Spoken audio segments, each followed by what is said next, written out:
Hi hello friends, இது உங்கள் வெற்றி ஐஏஎஸ் அகாடமி தென்காசி. நம்ம இன்னைக்கு என்ன பார்க்க போகிறோம் அப்படின்னா பொதுத்தமிழ் தான் ஃப்ரெண்ட்ஸ் பார்க்க போகிறோம். பொதுத்தமிழ் என்ன பார்க்க போகிறோம்னு பார்த்தீங்க அப்படின்னா எட்டுத்தொகை நூல்களோட வரையறையும் அதனுடைய சிறப்பு பெயர்கள் தான் ஃப்ரெண்ட்ஸ் பார்க்க போகிறோம். பார்த்துடலாமா?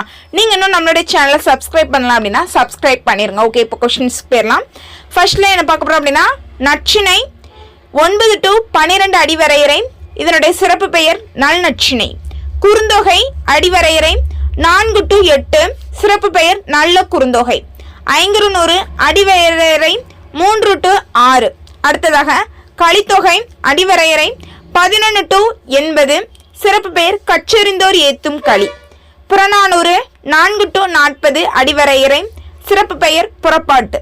அகநானூறு அடிவரையறை 13 to 31, சிறப்பு பெயர்கள் நெடுந்தொகை அகப்பாட்டு. பதிச்சு 10 அடிவரையறை 8 to 57, சிறப்பு பெயர் ஒத்த பதிச்சு 10. பரிபாடல் அடிவரையறை 25 to 400, சிறப்பு பெயர் ஓங்கு பரிபாடல். இது உங்களுக்கு பிடிச்சிருந்தது அப்படின்னா லைக் பண்ணுங்க, ஷேர் பண்ணுங்க. Thank you friends.